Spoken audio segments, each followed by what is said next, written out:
Taking around Dog Nation, this is DN90. Hello, everybody. I'm Brandon Adams. As you may very well be aware of by now, there was an awkward exchange near the end of defensive coordinator Dan Lanning's press conference on Monday. He was asked about the future of Brenton Cox, what the expectations were for the former five-star signee as a part of the Bulldogs offense in 2019. And the answer that Lanning gave was maybe not the one that you would have expected. Here is what the defensive coordinator had to say.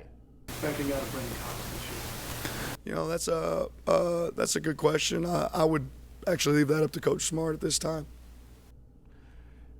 Seemingly in moments like that, the coach typically throws around some empty platitudes, talks positively. In that case, though, it almost seemed like Lanning was dodging the question, not wanting to talk about Brenton Cox. In the immediate aftermath of that, a website, UGAsports.com, reported that Cox had been dismissed from the team. Subsequent to that, a number of outlets have reported now that Brenton Cox has entered the NCAA transfer portal. This is obviously all coming out Monday afternoon.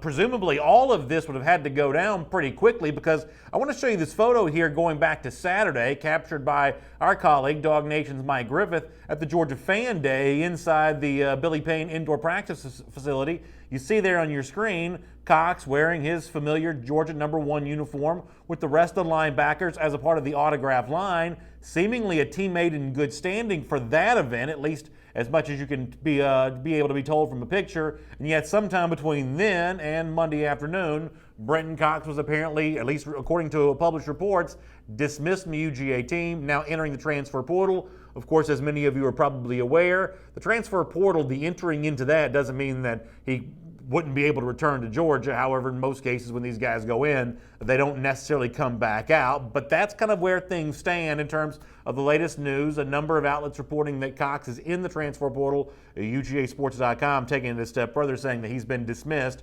from UGA's team. There is a backstory involving Cox, as you're also probably very much aware of. Go back to the spring when he and a fellow outside linebacker as part of the Georgia roster, Robert Beal, were arrested on misdemeanor marijuana charges. At the time, Kirby Smart took that issue head on, really taking personal responsibility for not getting the message to his players about what his expectations were for them in the wake of what happened to Cox and Beal. Here is what Smart said at the time.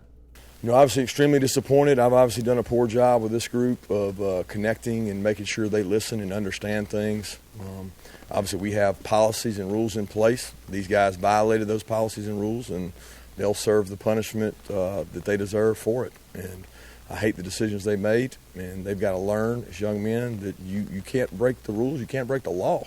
And obviously our guys have not done a good job of that, and that all falls on me, and we're going to do a great job of moving forward and trying to get these guys in the right place and make good decisions. I will say this, we got 90% of our team that we have the least number of misses, least number of tardies that are doing things right, and I'm very disappointed in the 10% that have not. There was also an odd moment involving Brenton Cox during the season, during the Middle Tennessee State game, where he and outside linebacker DeAndre Walker got into a bit of a brief shoving match. Jonathan Ledbetter explained that being some tempers running hot about maybe rush defense not being contained as well as it possibly could have been. It's important to note, though, after that game against the Blue Raiders, for the most part, Smart made light of the entire situation, but it is one of the things that comes to mind when you think about Cox's tenure in a UGA uniform. Here is what Kirby said at the time after the game against the Blue Raiders. They love each other. And sometimes when you're playing football, you have spats. So sometimes when you care about somebody so much and you want them to do something right, you encourage them to do right. But they did, and we handled it internally. It's not a big deal. They're both over it, and I respect both of them, and they're great kids, and really proud of the way it was handled and the way that they both have fire. The best teams I've been around, I sat in that stadium right there and when I was in Alabama and watched two players about kill Reuben Foster because he gave up an 80-yard run to Nick Chubb, and I knew then that we had a special defense. Well, today showed me some fire and grit that regardless of the score, the standard's here. If you don't play to the standard, then you're going to be called out. Of course, while Cox's misdemeanor arrest with Beal gets some attention, the shoving match with Walker gets some attention, it's also fair to point out that he was a former five-star signee, and a major recruiting battle ensued to win him away from Ohio State, a program that he was at one point in time considering going to. He was also with Nick Saban back in 2017 when Alabama learned it would make the college football playoff. So it was among the more significant recruiting wins during the Kirby Smart era, and Cox was on the field a lot during his true freshman season, and at times some of the work that Cox did even drew praise from Kirby Smart. Here is an example of that before the game against Missouri, where Kirby had said he'd noticed some things about Cox that he had liked. Brenton has grown and progressed. He probably hasn't shown up in games as much as he has in practice. He hadn't had many opportunities to get out there and flash and do what I think he can do. He's played really hard. He's played physical. He's very conscientious about his assignments and learning those.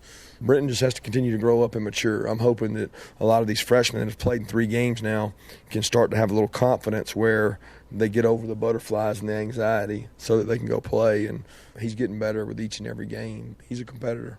It's an interesting choice of words from Smart, saying that Brenton has to grow up and mature. Based on the reports that are out there, maybe that full maturity hasn't come to pass for Cox in a UGA uniform. Maybe he'll now be looking to play his football elsewhere. Maybe he was invited to play his football elsewhere. That's obviously something here at Dog Nation will be watching very closely. Of course, we're going to take some of your comments on this in just a moment as a part of a live edition of DN90. But the first big issue that comes to mind is, if Cox is indeed gone, what does that leave Georgia at the outside linebacker position? Well, fortunately, it was and is one of the deepest units in the entire roster. That was true before all of this went down. It remained true after that. Adam Anderson was a fellow 5-star signee for that 2018 class. But you add to that a guy like Azeez Ojulari, who spent most of last year injured, but came on, showed some flashes during the Sugar Bowl, and seemed to use that as a really good springboard for what he was able to do during spring practice. I would say as we head towards the start of the 2019 season, the expectations for a guy like Ojulari were already equally as high, if not higher, than they were for Brenton Cox based on the way that Ojulari ended the season. And that's to say nothing of the 2 additions for the 2019 class, Jermaine Johnson and Nolan Smith. Smith of the elite 5-star recruiting fame. Johnson, last year's #1 prospect in the country from the junior college ranks. Both those guys were already on the black team for G-Day back in April, which seemed to be an indication that they were heading for significant playing time this season, because at least ceremoniously, it's thought that the black team for G-Day is the starting defense, and that's the nod that both Smith and Johnson got that day. So where Cox's position would be on the depth chart was somewhat unclear, despite maybe some murky issues away from the field. He was going to face an incredible challenge just to get as much playing time in 2019 as he had gotten in 2018. But anytime there's reports of a dismissal, anytime there are reports of a player entering the transfer portal,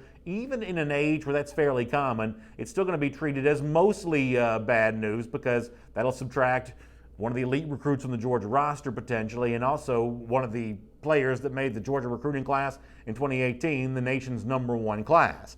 So that's kind of where things stand now. Reports that Cox has been dismissed, entering the transfer portal, Georgia deep at that position, now looking to see who will be the key contributors in that role for Georgia this season as it attempts to dramatically upgrade its pass rush and add, as Kirby Smart said many times, more havoc plays. Tackles for loss, sacks, passes broken up, fumbles recovered, interceptions. They'll now have to do that potentially with one fewer guy in the outside linebacking core than they might would have expected. So that's what I've got to say. Let's hear what you have to say on this, and we will see where people are kind of weighing in on the Brenton Cox situation right now. Casey Lott says that #1 class is not panning out, and it's very disturbing. Justin Fields is gone. Brenton Cox is gone. Both former 5-stars. I'm very disappointed in the way we're evaluating and developing talent. Here's what I'll say about that. And I understand where you're coming from, Casey. But here's where I'll tell you that fans should get upset, and even maybe potentially beside themselves. Fans should be very upset, I believe, when the program's not cultivating and bringing in 5-star talent. But once they get here, you have very little control. I mean the coaches themselves, Kirby Smart himself. Once that player gets on campus, you have very little control over how that player is going to respond to the college environment. Some players thrive in that situation. Some players come into their own in that situation. Some players have this insatiable desire to compete that allows them to block out every possible distraction. Other players don't. What you have to do, though, is fill the coffers every single year. The reason why Georgia brings in huge numbers of 5-stars at every position is because it is essentially a lead, cinch, lock guarantee that all of them won't pan out.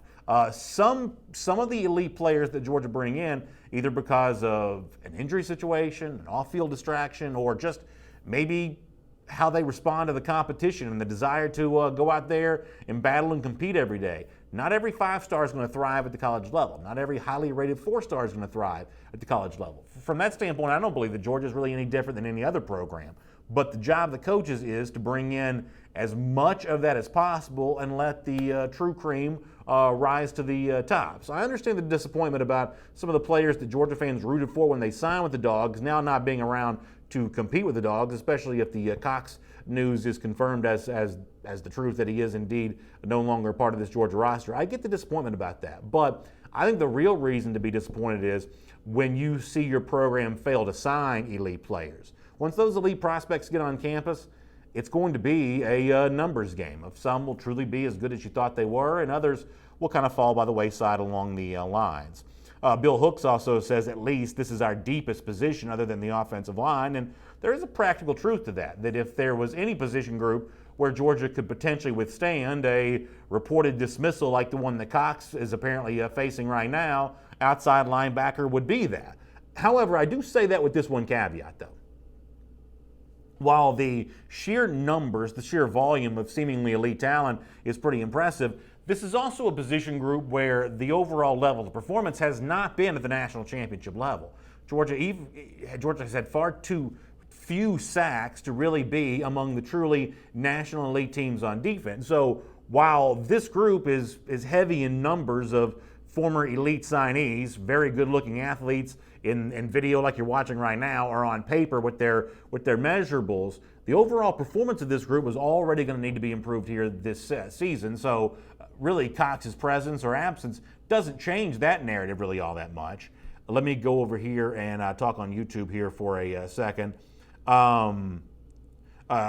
Folks also mentioned that Alabama recently went through a very similar situation with Ayabi Anoma, another former 5-star signee at Alabama who has recently left its program to, I think one of the rumors would be that he might consider Maryland, but one way or another, he is in the transfer portal and not at Alabama anymore, and that's since been confirmed. So Georgia's not the only team here this offseason to deal with that. And in this new age where the transfer portal gets extra attention, the new 4-game redshirt rules in place, guys want to play. Guys are constantly evaluating their position in the program in a way they might not have as recently as a couple of years ago. It's one of the reasons why I believe that you see Kirby Smart do a lot with rotating guys who are getting the number 1 reps. You've already seen some practice reports at DogNation.com that explain that going on the Georgia offensive line. I think you would see the same thing with defense as well, where a number of guys get a chance to have those first-team reps and feel like they are a part of the program. I think that Kirby,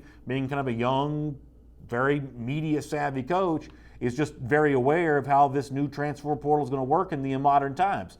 So is a portion of what may have gone on with Brenton Cox more than Kirby's dissatisfaction at maybe some discipline issues, maybe also Cox's dissatisfaction about possibly being passed on the depth chart? We don't know that for sure, and we may never get full confirmation on that one way or another, but at least from one vantage point, what is seemingly going on here between Smart and Cox is very much a modern, of-the-moment college football story.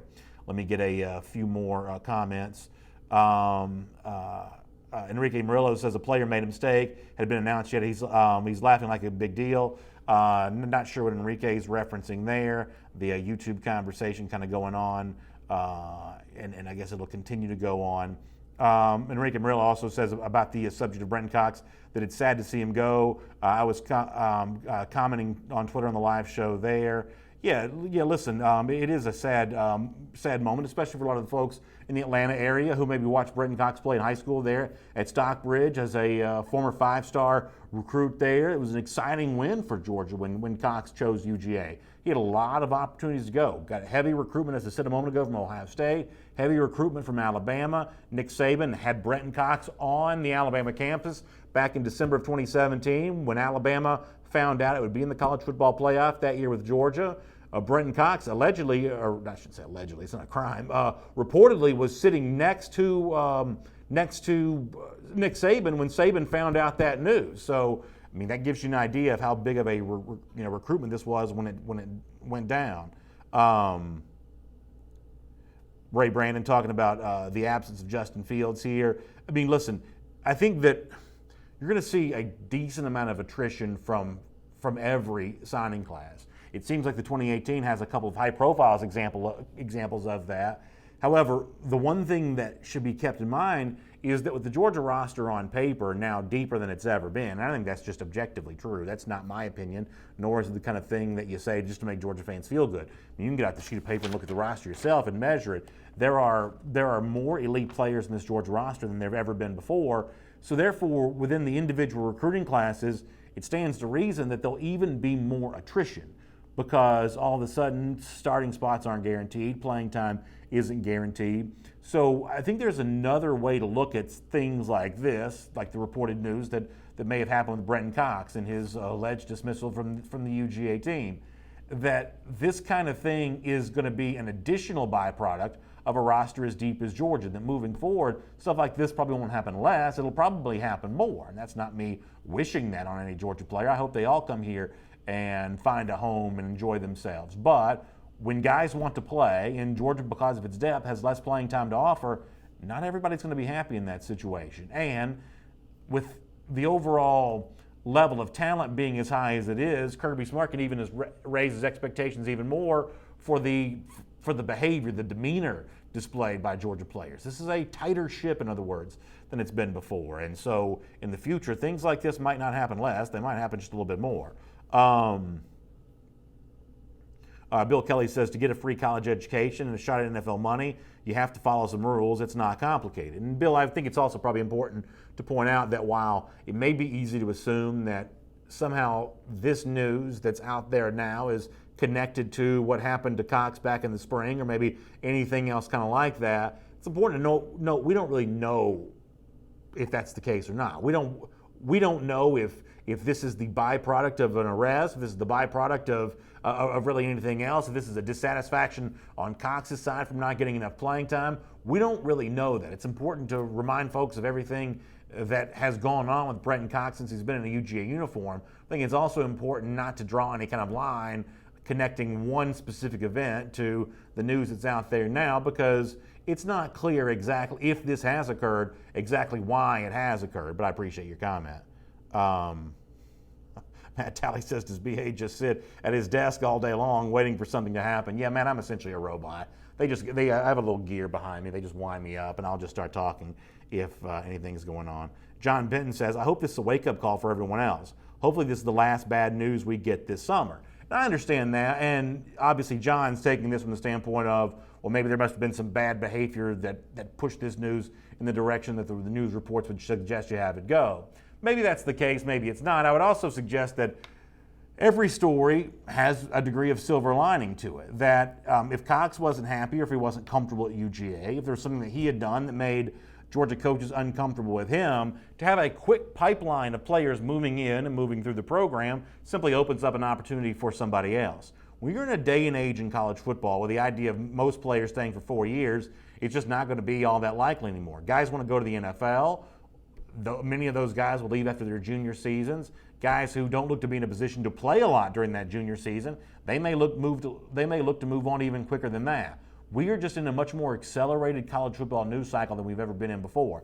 And so I think it's easy to assume that the reported news that's out there regarding Cox today is somehow symbolic of a slap on the wrist for some bad behavior. Maybe that's the case, maybe it's not. What we do seem to know, though, is here's what we can say for sure. Lanning did not want to talk much about Brenton Cox today. Brenton Cox was seen smiling during the autograph session on Saturday. So apparently sometime between Saturday and today, something might have happened. UGAsports.com reported that he had been dismissed. A number of outlets reported that he had entered the transfer portal, and now it'll be an opportunity for the other players in the Georgia roster to step up and some future player, prospect from the class of 2020, to occupy a scholarship spot potentially made available if indeed Cox is gone. Rich Olenek talking about the possibility that he'd been passed on the depth chart. It's a lot easier to speak knowledgeably about that than it is knowledgeably about what may have happened off the field. None of us are around any of these players 24 hours a day, so we don't know how satisfied or dissatisfied Kirby Smart may have been with Cox's behavior. But we do have an indication that on the field that Cox was facing a stiff challenge for playing time, because there was a lot of words for the positive said about Nolan Smith during the spring practice, Jermaine Johnson to a degree as well, and we saw a good bit of those guys in high-profile situations on G-Day. So while I'm going to be very slow to speculate on what may have been going on with Cox from a behavioral standpoint, I don't know that, and I don't think anybody does. I am a lot more willing to speak about the playing time situation. In that particular instance, I think it was pretty clear that Brenton was on his way to potentially losing his spot in the pecking order, maybe being passed over by a couple of 2019 signees. And as I've said before, in this age in which Georgia's recruiting at the level that it is right now, that is going to happen. There are going to be some players who just jump the line, and Nolan and Jermaine may have been on their way to doing that, jumping that line. James Bryant says he's already shopping around for what to do with that scholarship, saying, watch us sign 3 running backs now. We'll see. We will see like that.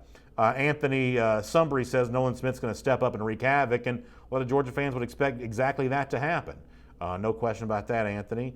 Quentin Truitt says when one dog walks away, other hungry dogs jump in there. And there are plenty of dogs hungry not just for winning, but also some of these dogs who haven't played as much as they want, who are hungry for playing time.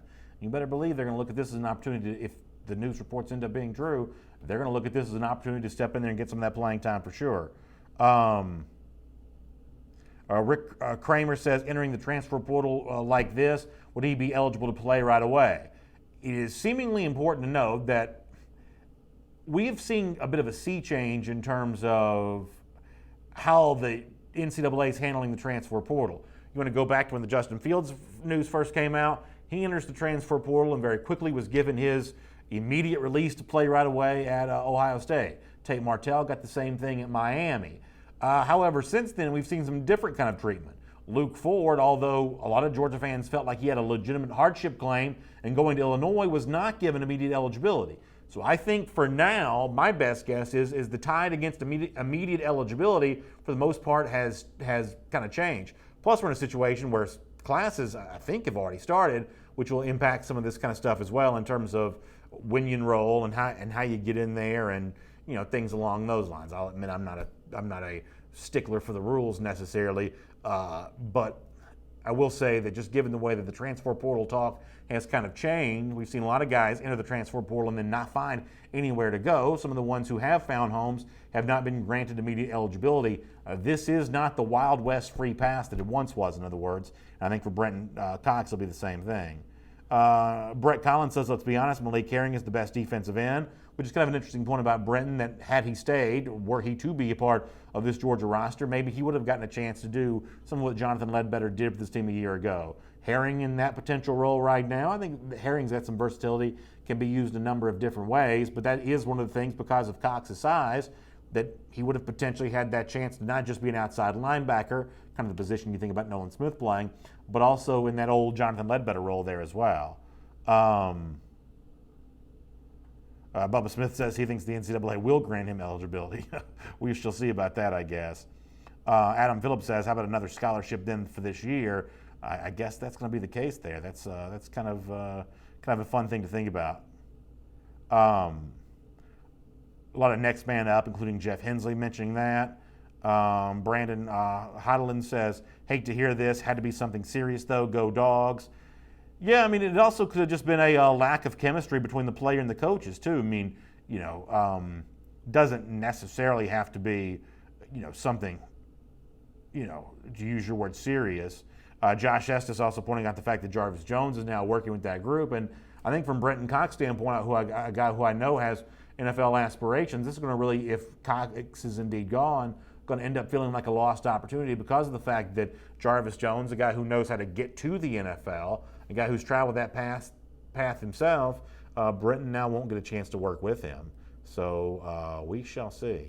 John Benton says, dismissed makes it sound like something happened. No longer part of the team is another thing. Yeah, obviously, if the word dismissed is the accurate word, that feels like it came from Georgia. Now, it could have been still a mutual decision, but the word dismiss would make it feel like it came from Georgia, no longer a part of the team. could leave it more open for interpretation. We'll see what Georgia says about this, if anything, at any point in time. So obviously this kind of stuff going to continue. The conversation on this is going to continue. I'll invite you to take your questions and comments on this subject to our forum at forum.dognation.com. You can find out more of what other Georgia fans are thinking about this situation. Reports out there that Brenton Cox may no longer be a part of the Georgia football program. Talk about this at the forum at forum.dognation.com.